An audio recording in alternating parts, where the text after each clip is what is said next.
Assalamualaikum warahmatullahi wabarakatuh. Selamat pagi, selamat siang, dan selamat sore teman-teman semua.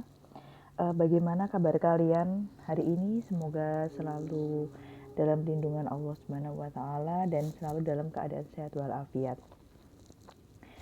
Nah, baik, kita ketemu lagi ya untuk mata kuliah Pendidikan Pancasila dan Kewarganegaraan. Semoga masih pada semangat, yang di jam sore juga masih pada semangat ya. Kita hari ini di pertemuan ke-14 akan belajar tentang otonomi daerah dan good governance. Nah, kenapa kalian harus tahu tentang otonomi daerah dan good governance ya? Karena di dalam pendidikan Pancasila itu tidak hanya belajar tentang 5 sila itu saja, tetapi lebih luas tentang bagaimana pemerintahan yang baik. Kan tidak menutup kemungkinan juga teman-teman semua nanti ke depannya menjadi seorang pejabat di pemerintahan. Baik, sebelum kita mulai perkuliahan, seperti biasa kita awali dengan bacaan umul kitab.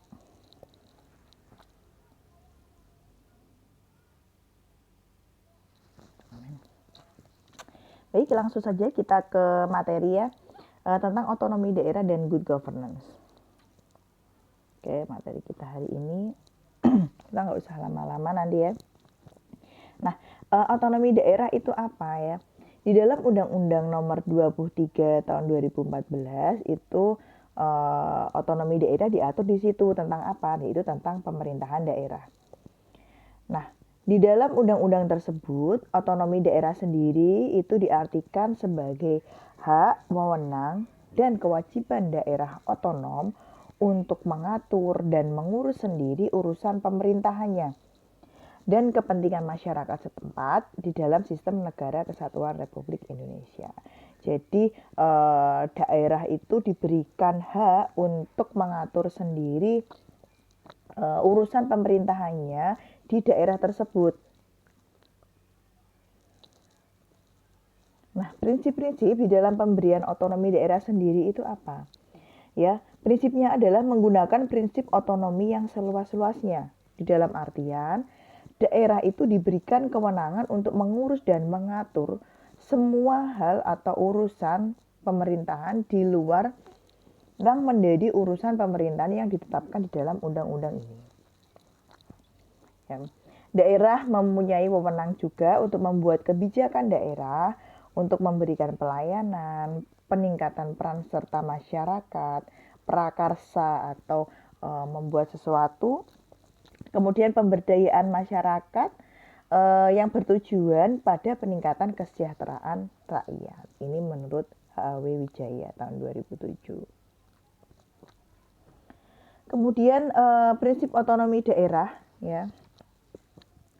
Prinsip otonomi daerah sendiri ini tadi prinsipnya kan menggunakan otonomi yang seluas-luasnya. Ada beberapa prinsip ya. Yang pertama adalah prinsip otonomi luas tadi. Yang dimaksud dengan otonomi luas adalah kepala daerah itu diberikan tugas, wewenang, hak dan kewajiban untuk menangani urusan pemerintahan yang tidak ditangani oleh pemerintahan pusat. Sehingga isi otonomi yang dimiliki oleh suatu daerah itu memiliki banyak sekali ragam dan jenisnya, dan otomatis berbeda antara satu daerah dengan daerah lain karena apa yang diatur di dalam peraturan tersebut itu berbeda daerahnya ya, tergantung kebutuhan dan keadaan di dalam daerah tersebut. Nah, di samping itu, daerah juga diberikan keleluasaan untuk menangani urusan pemerintahan yang diserahkan, ya, kepada daerah tersebut di dalam rangka mewujudkan suatu tujuan dibentuknya suatu daerah. Dan tujuan pemberian otonomi daerah sendiri itu terutama adalah dalam memberikan pelayanan kepada masyarakat sesuai dengan potensi dan karakteristik masing-masing daerah. Kalau misalnya di pusat disamaratakan, tidak ada otonomi daerah, nanti padahal keadaan di suatu daerah itu berbeda-beda. Maka dengan adanya otonomi yang luas itu diharapkan pelayanan kepada masyarakat itu semakin maksimal. Karena tahu karakteristik dan potensi di daerah masing-masing tersebut. Kemudian yang kedua yaitu prinsip otonomi nyata. Yang dimaksud dengan prinsip otonomi nyata adalah suatu tugas, wewenang, dan kewajiban untuk menangani urusan pemerintahan yang senyatanya itu telah ada dan berpotensi untuk tumbuh dan berkembang sesuai dengan potensi dan karakteristik daerah masing-masing. Misalnya, daerah A berpotensi untuk tempat wisata, dikembangkan, dicari potensinya, digali potensi atau karakteristik khas masing-masing daerah itu untuk dikembangkan lagi, sehingga nanti juga bisa menyejahterakan warga daerah tersebut. Itu. Kemudian yang ketiga adalah prinsip otonomi yang bertanggung jawab, ya. Itu adalah otonomi yang di dalam penyelenggaraannya itu harus berjalan benar-benar sejalan dengan tujuan pemberian otonomi, yaitu memberdayakan daerah untuk meningkatkan kesejahteraan rakyat. Jadi dapat dipertanggungjawabkan, otonominya tidak asal-asalan membuat suatu peraturan, tetapi tujuannya adalah untuk kesejahteraan rakyat daerah tersebut. Kemudian tujuan dari otonomi daerah. Ya. Tujuan utama di dalam penyelenggaraan otonomi daerah menurut Mardia Small tahun 2002 itu adalah untuk meningkatkan pelayanan publik dan memajukan perekonomian daerah. Ya. Bentar.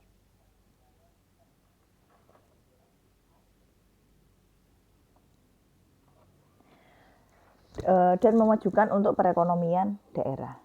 Pada dasarnya itu terkandung 3 misi utama dari pelaksanaan otonomi daerah tersebut.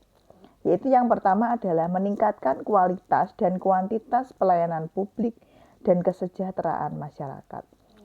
Jadi diharapkan dengan adanya otonomi daerah itu kuantitas dan kualitas pelayanan publik itu juga semakin meningkat.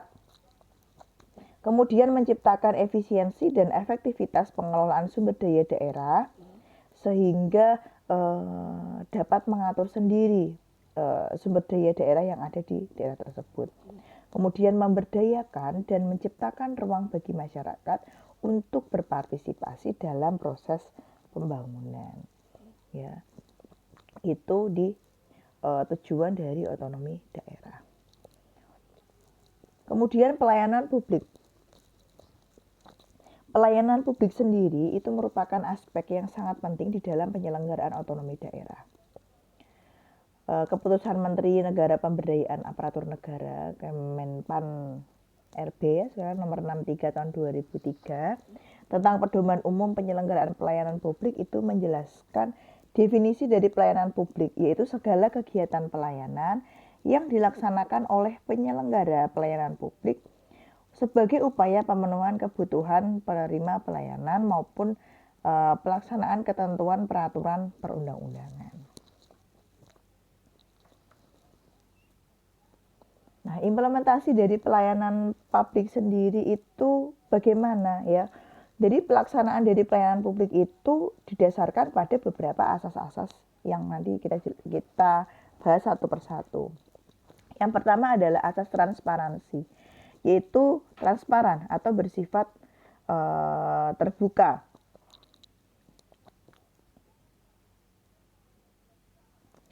Ya, mudah dan dapat diakses oleh semua pihak yang membutuhkan dan disediakan secara memadai serta mudah dimengerti.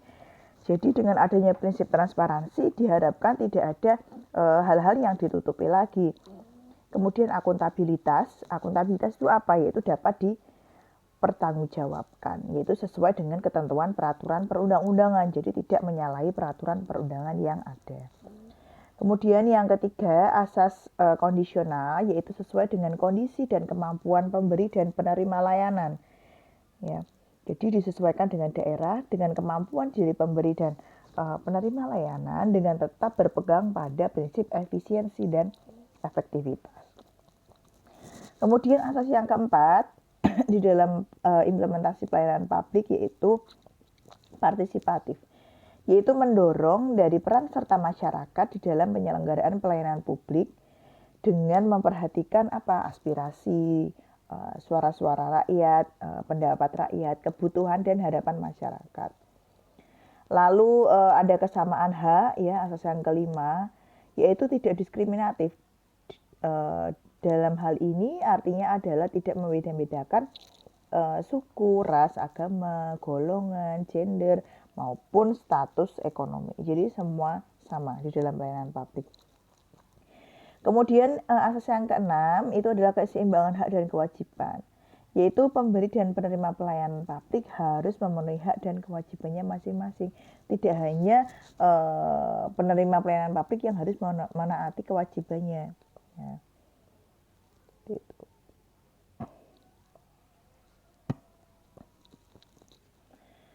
Nah, itu tadi adalah otonomi daerah, ya. Otonomi daerah hubungannya dengan pelayanan publik. Kemudian good governance. Good governance adalah suatu penyelenggaraan manajemen pembangunan yang solid dan bertanggung jawab, yang sejalan dengan prinsip demokrasi dan pasar yang efisien, penghindaran salah alokasi dana investasi, dan pencegahan korupsi, baik secara politik maupun administratif. Yaitu menjalankan disiplin anggaran serta penciptaan legal dan political framework bagi tumbuhnya aktivitas usaha. Dengan adanya good governance ini diharapkan semua fair, transparan, dan terbuka. Tadi hubungannya dengan pelayanan publik yang ada di otonomi daerah. Kemudian birokrasi yang ada sekarang ini memang dianggap tidak kompeten, ya. Dalam kondisi demikian, pemerintah daerah itu selalu diragukan kapasitasnya di dalam melakukan atau melaksanakan desentralisasi atau otonomi daerah tersebut. Di sisi lain, mereka juga harus mereformasi diri dari pemerintahan yang korupsi menjadi pemerintahan yang bersih dan transparan. Jadi diharapkan dengan adanya good governance pada otonomi daerah itu kesejahteraan masyarakat juga meningkat, kemudian korupsi menurun, ya, dan pemerintahan itu lebih bersih dan transparan.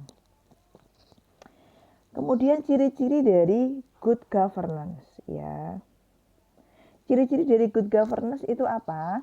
Ya, di dalam dokumen kebijakan United Nations Development Program UNDP itu ciri-ciri good governance yaitu pertama adalah mengikutsertakan semua, ya. Mengikutsertakan semua pihak itu terlibat. Kemudian transparansi, ya, transparansi adalah kejujuran tadi, keterbukaan, ya, dan bertanggung jawab, efektif serta adil. Lalu menjamin adanya supremasi hukum atau kepastian hukum. Kemudian menjamin bahwa prioritas-prioritas politik, sosial, dan ekonomi itu didasarkan pada konsensus masyarakat serta kebutuhan-kebutuhan atau keinginan dari masyarakat.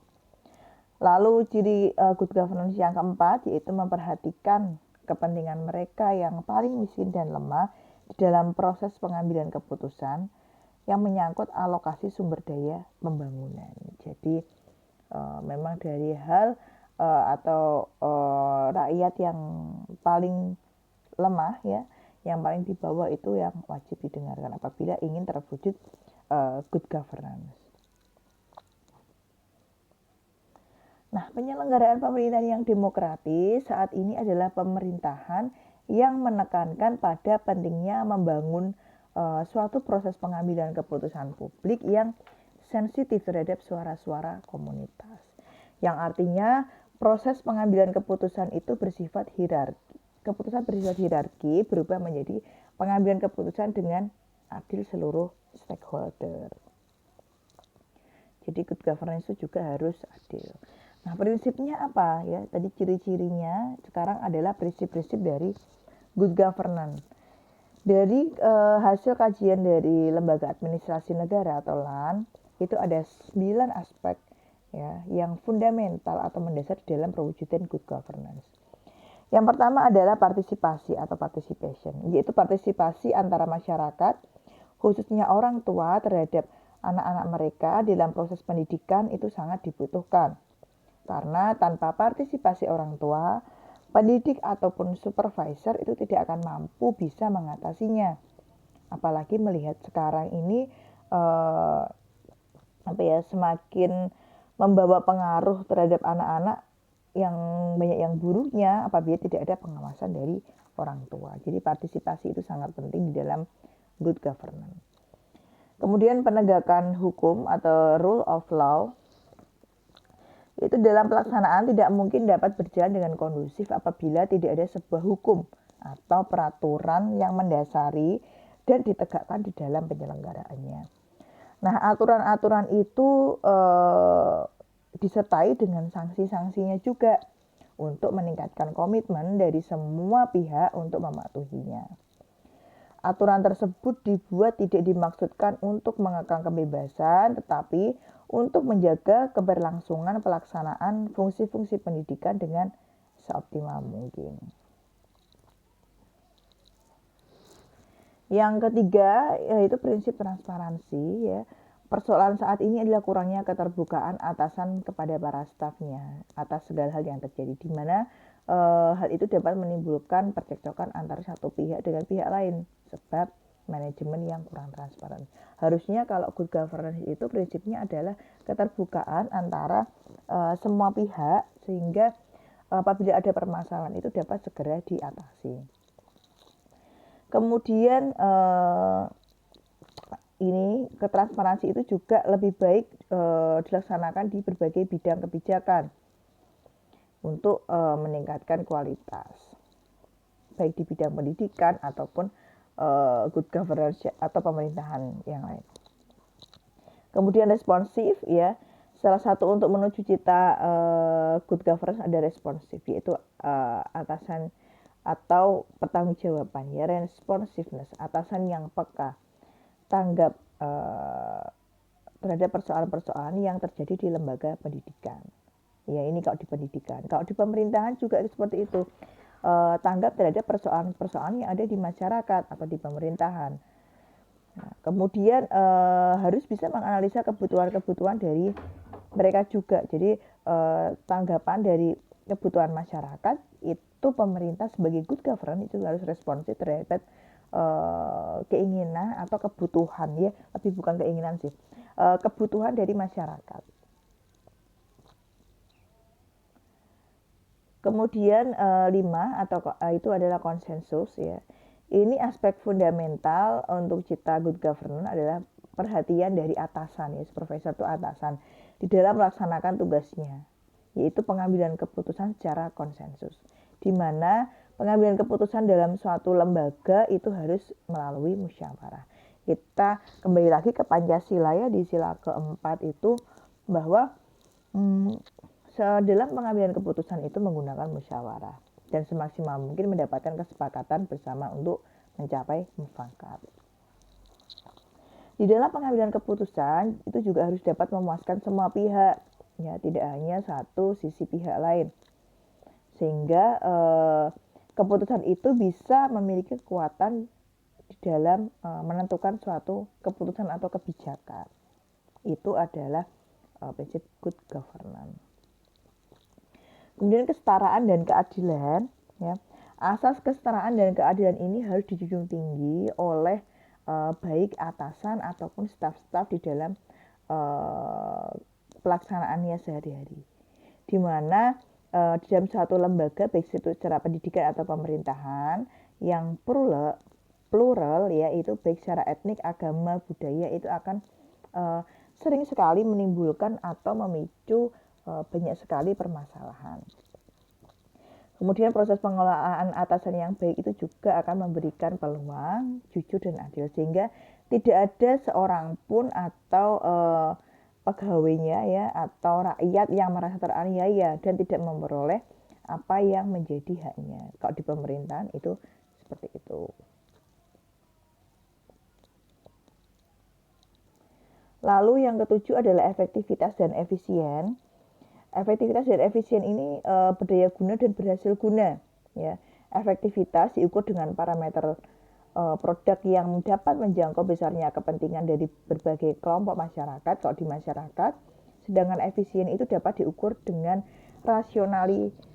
rasionalitas ya untuk memenuhi kebutuhan yang ada di lembaga ataupun di masyarakat.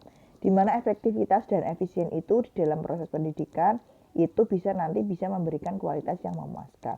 Misal di masyarakat juga gitu. Efektivitas dan efisien yang ada di masyarakat itu juga bisa memberikan kualitas yang baik atau good governance di dalam masyarakat. Kemudian akuntabilitas adalah pertanggungjawaban ya. Ya, pertanggungjawaban pimpinan terhadap rakyat ataupun di lembaga itu, pemerintahan itu pada staf-stafnya itu diberikan wewenang dari pemerintah untuk mengurus beberapa urusan dan kepentingan yang ada di lembaga. Setiap supervisor atau pimpinan itu harus bertanggung jawab atau mempertanggungjawabkan semua kebijakan, perbuatan ataupun sikap-sikap selama ada di lembaga tersebut. Begitu juga pemerintahan, dia membuat suatu kebijakan juga harus bisa mempertanggungjawabkan kebijakan tersebut. Itu namanya good governance. Kemudian visi strategi ya, yang ke-9 atau strategic vision adalah pandangan-pandangan strategi untuk menghadapi masa yang akan datang. Karena perubahan-perubahan yang akan datang itu mungkin menjadi suatu perangkat bagi pemerintah di dalam membuat kebijakan. Maka perlu adanya strategi-strategi jitu untuk menangani perubahan yang ada. Misalnya kayak sekarang ini di pemerintahan sedang menghadapi pandemi COVID-19. Nah, harus punya visi strategi juga nanti kalau ada kejadian ini, antisipasinya apa. Kalau di pemerintahan misalnya apabila nanti ada negara yang mau lepas nanti gimana ya, strateginya itu seperti apa, itu juga harus penting untuk dibahas sebagai membentuk good governance. Baik, mungkin itu saja dari saya. Terima kasih atas atensinya dan telah menyaksikan video ini. Semoga bermanfaat dari penjelasan saya. Jika masih ada yang belum jelas, silahkan seperti biasa kita diskusi dan tanya jawab di Google Classroom. Dan jangan lupa untuk resume ya apa yang saya paparkan ini. Terima kasih. Kita akhiri perkuliahan kali ini dengan bacaan hamdalah. Alhamdulillahirabbil alamin. Baik, selamat melanjutkan aktivitas kembali teman-teman. Saya akhiri. Assalamualaikum warahmatullahi wabarakatuh.